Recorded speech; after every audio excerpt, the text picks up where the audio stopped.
अस्सलाम वालेकुम, मेरा नाम है मुजाहिद और ये है आपका English learning channel easy English speaking course.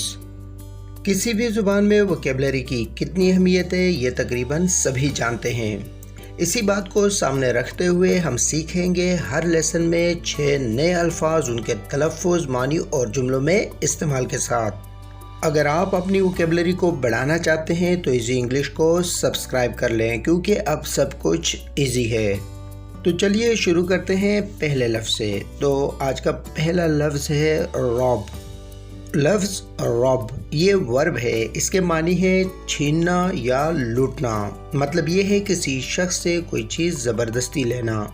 Rob की सेकंड फॉर्म है रॉब्ड और इसकी थर्ड फॉर्म भी रॉब्ड है। आपने इसे रॉब्ड प्रोनाउंस करना है, रॉबिड नहीं, ये रॉब्ड है। अब देखते हैं कि इसे सेंटेंस में कैसे इस्तेमाल करते हैं। मसलन दे रॉब्ड अ बैंक, उन्होंने बैंक लूटा। They robbed a bank. एक और एग्जांपल देखते हैं। The cashier was robbed at gun point. The cashier was robbed at gun point. Cashier को गन पॉइंट पर लूट लिया गया।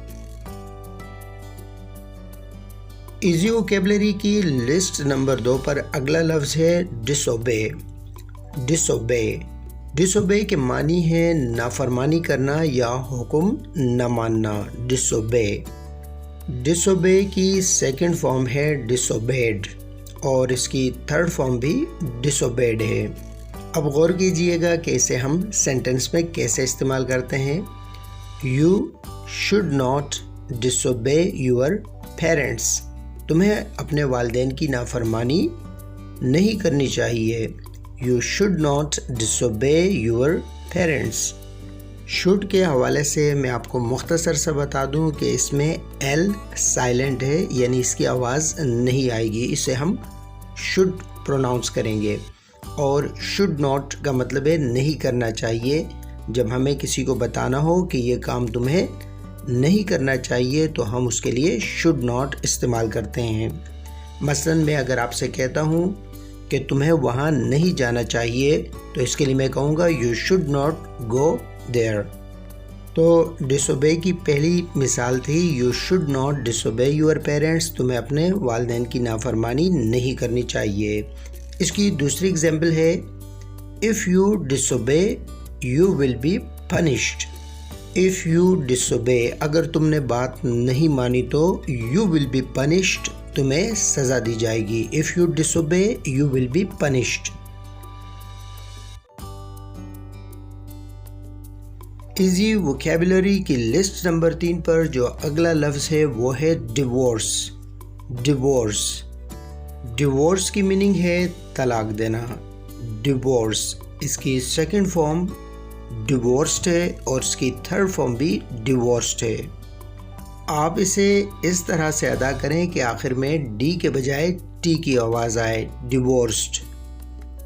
ही डिवोर्स्ड हिज वाइफ। उसने अपनी बीवी को तलाक दी। ही डिवोर्स्ड हिज वाइफ। हम लफ्ज़ डिवोर्स्ड को बतौर एडजेक्टिव यानी सिफत के इस्तेमाल कर सकते हैं, जैसे डिवोर्स्ड वुमेन यानी तलाकशुदा औरत। Divorced women. I am not married, I am divorced. मैं शादीशुदा नहीं हूँ बल्कि तलाकशुदा हूँ। I am not married, I am divorced. Easy vocabulary की लिस्ट नंबर 4 पर अगला लफ्ज़ है डिज़ी। डिज़ी। लफ्ज़ डिज़ी के मानी है जिसे चक्कर आए, यानी वो कैफियत जब आपको लगे जैसे इर्द गिर्द की चीज़ें घूम रही हों। गौर कीजिएगा कि इसे हम सेंटेंस में कैसे इस्तेमाल करते हैं। I started to feel dizzy when I climbed the ladder. जब मैं सीढ़ियाँ चढ़ा तो मुझे चक्कर आने शुरू हो गए। I started to feel dizzy when I climbed the ladder. Dizzy की एक और एग्जाम्पल देखिएगा। If you are feeling dizzy take some rest. अगर तुम्हें चक्कर आ रहे हैं तो थोड़ा आराम कर लो। If you are feeling dizzy, take some rest. Easy vocabulary की लिस्ट नंबर 5 पर है ऑब्स्टिनेट। ऑब्स्टिनेट ऑब्स्टिनेट के मानी है ढीठ या ज़िद्दी, यानी ऐसा शख्स जो अपनी ही बात पर अड़ा रहे। इस लफ्ज़ की दुरुस्त प्रोनाउंसिएशन को नोट कर लें कि इसे आपने ऑब्स्टिनेट कहना है। ऑब्स्टिनेट, आपने इस लफ्ज़ को ऑब्स्टिनेट नहीं कहना है, ऑब्स्टिनेट, बल्कि obstinate. Obstinate. He will never say sorry, वो कभी भी सॉरी नहीं कहेगा। He is a very obstinate person, वो बहुत ही ज़िद्दी इंसान है। He is a very obstinate person. Easy vocabulary list number 6 पर आखिरी लफ्ज़ है ऑब्जेक्शन।